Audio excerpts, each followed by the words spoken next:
दोस्तों नमस्कार। आज हम बिहार में किसान आंदोलन की चर्चा करेंगे।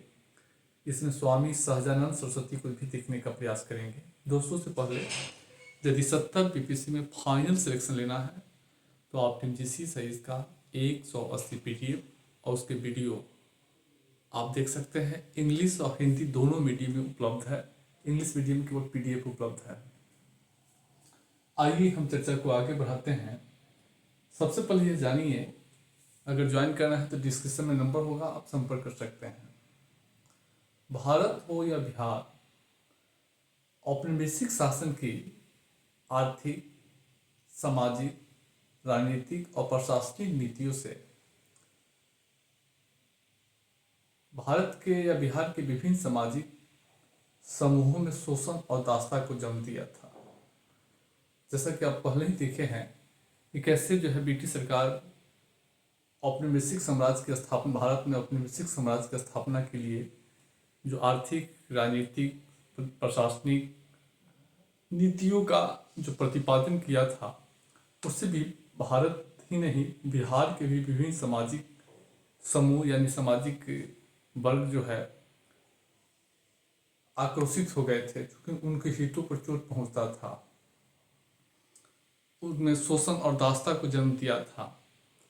इससे क्या हुआ कि अगर किसी भी व्यक्ति के शोषण और दासता को अगर आप जन्म दीजिएगा, किसी भी व्यक्ति के जीवन के में अगर आप चुनौती पैदा करेंगे तो निश्चित रूप से वह विरोध करेगा, आंदोलन करेगा, आपके विरुद्ध हो जाएगा।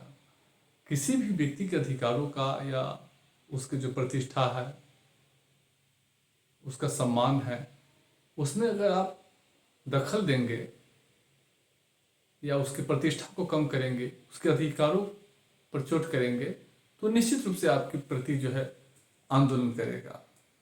जैसा कि भारत में ही स्वतंत्रता के बाद भी विभिन्न जन आंदोलन देखे हैं। तो ब्रिटिश सरकार अपनी राजनीतिक, प्रशासनिक, आर्थिक, सामाजिक नीतियों से बिहार के विभिन्न सामाजिक समूहों में शोषण एवं दासता को जन्म दिया था।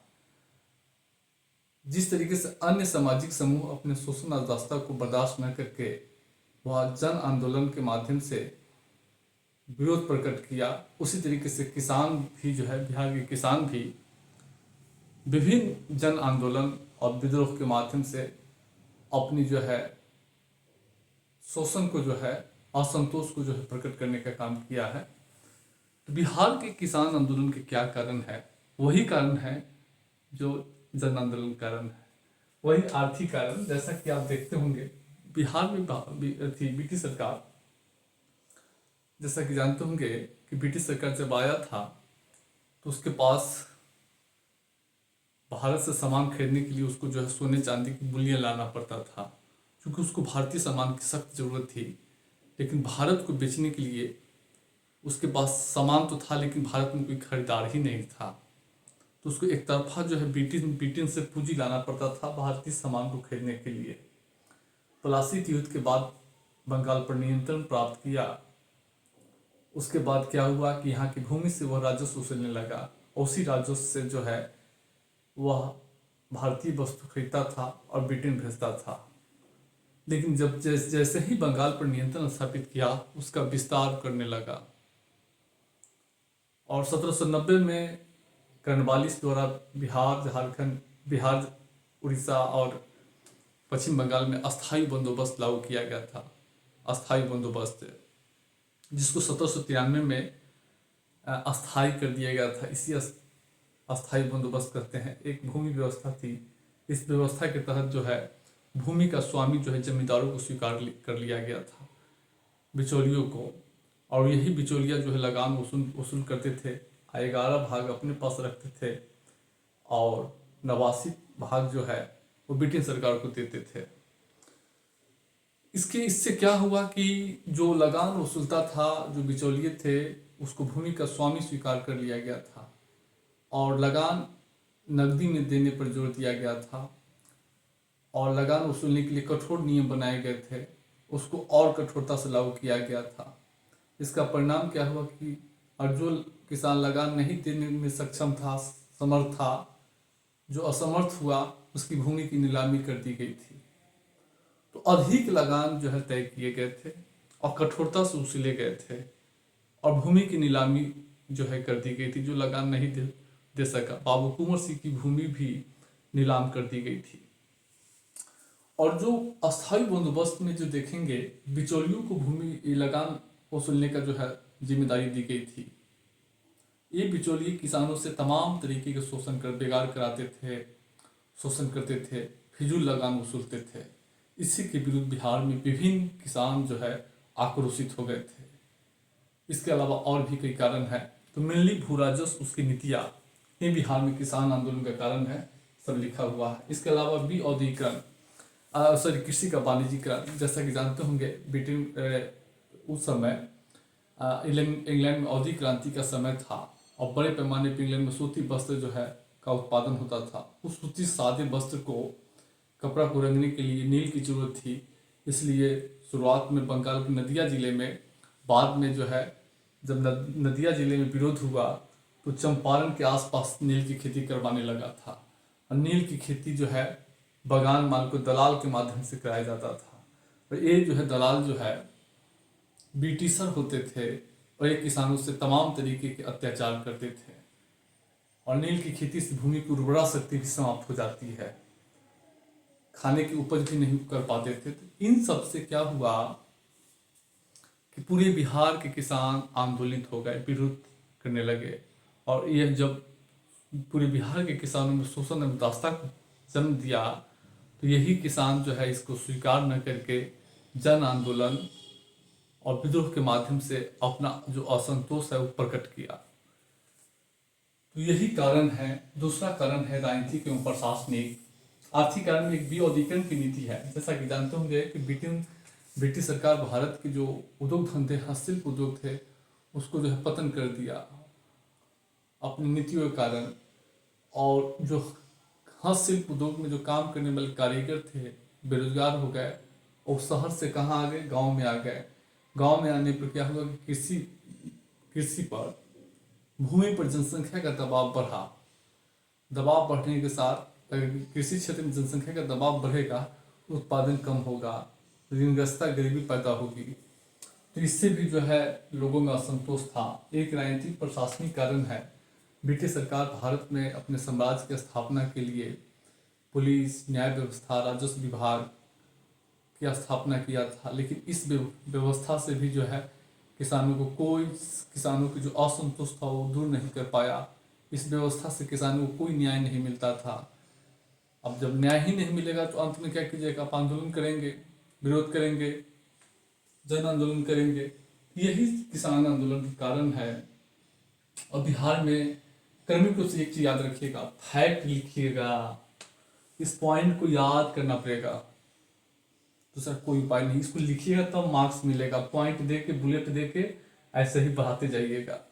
इसी तरीके से बाबू कुंवर सिंह की भूमि नीलामी कर दी गई थी।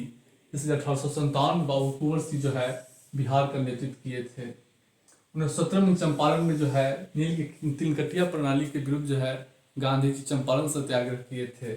1919 में मधुबनी में स्वामी विद्यानंद राजा दरभंगा उसके गुमास्तों के विरुद्ध जो है लगान, बढ़ोतरी या शोषण के खिलाफ आंदोलन किए थे।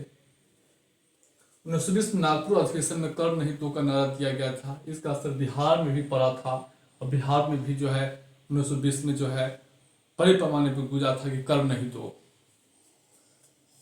1922-23 में किसानों की समस्या को दूर करने के लिए मोहम्मद जुबैर और श्री कृष्ण सिंह द्वारा किसान सभा का गठन किया गया था, जैसा कि आपको पता है। उसके बाद 4 मार्च 1928 को बिहटा में स्वामी सहजानंद सरस्वती द्वारा किसान सभा का गठन, औपचारिक स्थापना किया गया था। 1929 में सोनपुर मेला में बिहार प्रांत स्वामी सहजानंद सरस्वती द्वारा बिहार प्रांतीय किसान सभा का गठन किया गया था। इसके अध्यक्ष स्वयं स्वामी सहजानंद थे। सचिव जो है श्री कृष्ण सिंह को बनाया गया था। 1935-36 में बकास भूमि की वापसी के लिए काजन शर्मा के नेतृत्व में मुंगेर में बहरिया ताल आंदोलन जो है चलाया गया था। तो आप जानते हैं 1936 में किसानों को अखिल भारतीय स्वरूप, किसान सभाओं को और किसानों के आंदोलन को अखिल भारतीय स्वरूप प्रदान करने के लिए लखनऊ में अखिल भारतीय किसान सभा का गठन किया गया। स्वामी सदानंद सरस्वती इसके अध्यक्ष थे और एनजी रंगा आंध्र प्रदेश से थे, उनको इसका सचिव जो है महासचिव बनाया गया था। तो ये सारे फैक्ट आपको याद करने होंगे। हिस्ट्री में क्या है कि फैक्ट याद करना होता है, इकोनॉमिक्स में कंसेप्ट रहता है, पॉलिटी में कंसेप्ट है संविधान से। एक भी संसदीय शासन याद कर लिए सारा कंसेप्ट हो जाता है, लेकिन पॉलिटी में फैक्ट पढ़ना है। साइंटिफिक में आपको कंसेप्ट की जरूरत होती है। साइंटिफिक में तो 10 टेक्नोलॉजी पढ़ा देंगे तो उसी से पूरा लिख लीजिएगा। उसके बाद स्वामी सहजानंद की भूमिका, जैसा कि जानते होंगे स्वामी सहजानंद का जन्म जो है उत्तर प्रदेश के गाजीपुर में हुआ था और उनकी जन्म जो है गाजीपुर में हुई थी, लेकिन वो बिष्ठा पटना में सीताराम आश्रम की स्थापना करके वह आजीवन किसानों की सेवा में जो है सेवा में लग गए थे और सीताराम आश्रम की स्थापना की और बिष्ठा में ही किसान सभा का गठन जो है 1928 में किए थे। किसानों की समस्या को, किसानों को संगठित करने, एकजुट करने और किसान आंदोलन को धार देने में स्वामी सहजानंद सरस्वती की भूमिका अहम है। अब देखिए क्या क्या है। सबसे पहले वो किसानों को एकजुट किए और संगठित किए, उसका नेतृत्व किए। दूसरा, 4 मार्च 1928 को बिहटा में किसान सभा का गठन करके किसानों को जोड़ने का काम किए। कोई अगर संस्था का गठन करेंगे ना तो जुड़ जाता है। जैसे राजनीतिक दल की संस्था है, तो कोई संस्था का स्थापना करेंगे तो लोग उससे जोड़ने में आसानी होती है, संगठन। अब देखे होंगे उन होम रूल आंदोलन में होम रूल रॉलेट सत्याग्रह में गांधी जी भी जो है होम रूल सत्याग्रह, होम रूल आंदोलन की जो सभा था, होम रूल संगठन और एक नई सभा का सत्याग्रह सभा का भी गठन किए थे। तो कोई भी आंदोलन चलाते हैं तो उनमें संगठन का बहुत बड़ा रोल होता है। बिना संगठन के वो आंदोलन आगे नहीं बढ़ता है। तो देखते हो कि जहां भी आंदोलन होता है तो एक संगठन बना लिया जाता है। तो किसान सभा का गठन किए। 5 नवंबर 1929 को सोनपुर मेला में बिहार प्रांतीय किसान सभा की स्थापना किया गया था। उसके बाद 18 जून 1933 को बिहार प्रांतीय किसान सभा की कार्यकारिणी समिति का बैठक किया गया था स्वामी सहजानंद सरस्वती के नेतृत्व में, और यहाँ पे एक जांच समिति का गठन किया गया था। और इस जांच समिति में स्वामी सहजानंद सरस्वती स्वयं अध्यक्ष थे, डॉक्टर जुगल किशोर भी थे इसमें, काजन शर्मा भी इसके सदस्य थे।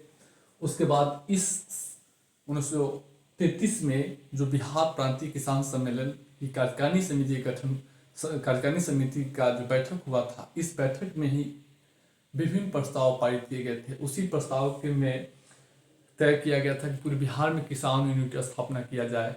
तो 500 किसान यूनिट की स्थापना जो है किया गया था स्वामी सहजानंद सरस्वती के नेतृत्व में पूरे बिहार में 500 किसान यूनिट। उसके बाद जो है स्वामी सहजानंद सरस्वती जो है क्या हुआ कि अब पूरे राज्य का जो है, राज्य में किसान सभा का जो है दौर संबोधित करने लगे। अब देखिए पटना में 88, गया में 38, मुंगेर में 57 किसान सभा को संबोधित किए थे 1933 से 35 के बीच में। प्रारंभ में किसान सभा के संगठन 80,000 थे, जो 2 साल 3 साल में बढ़ गया था, 2.5 लाख किसान सभा के सदस्य हो गया था।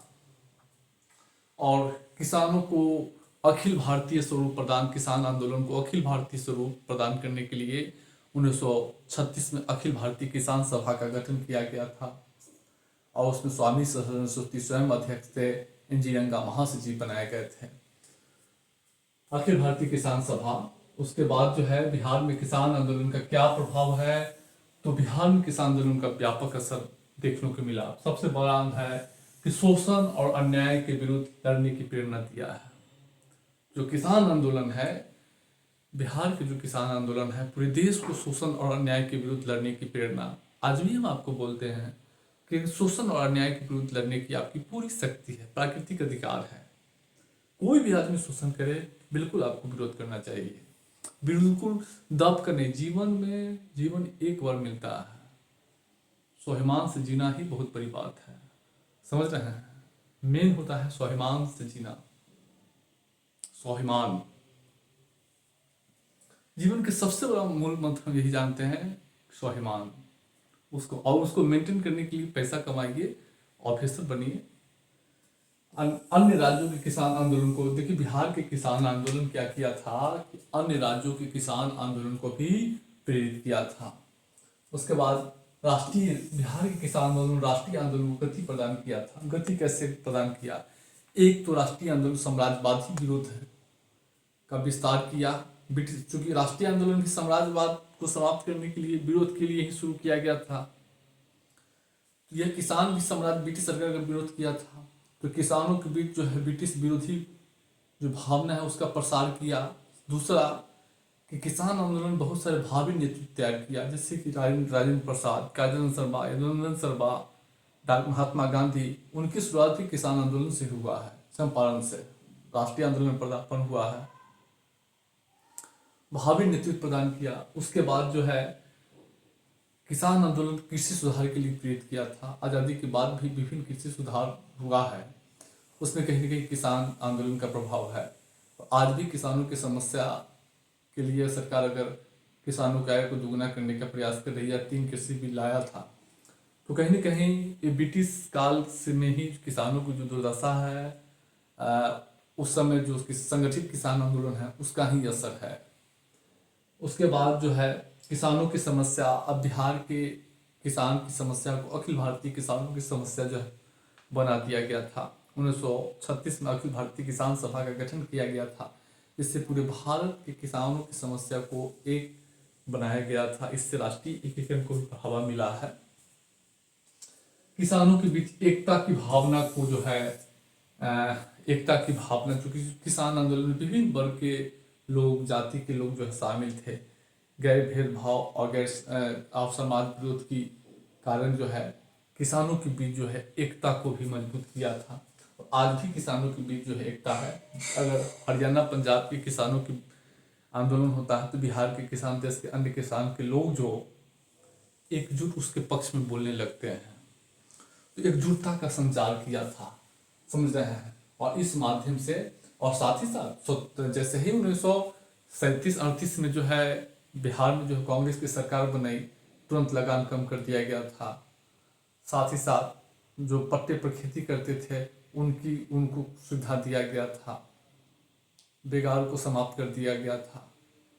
आज़ादी के बाद जो भूमि सुधार हुआ है, कहीं ना कहीं इसी किसान आंदोलन का असर है। ये आज भी किसान आंदोलन का जो है कहीं ना कहीं उसकी पृष्ठभूमि में ब्रिटिश शासनकाल में किसानों की जो समस्या है, उसकी ब्रिटिश शासनकाल में जो किसानों की समस्या थी, जो आंदोलन हुआ था, कहीं ना कहीं आज भी जो किसानों के प्रति अगर सरकार ध्यान दे रही है तो उसी समय से चली आ रही है। तो इसका असर यही है। इस पॉइंट को याद करना है, आपका फाइनल होगा।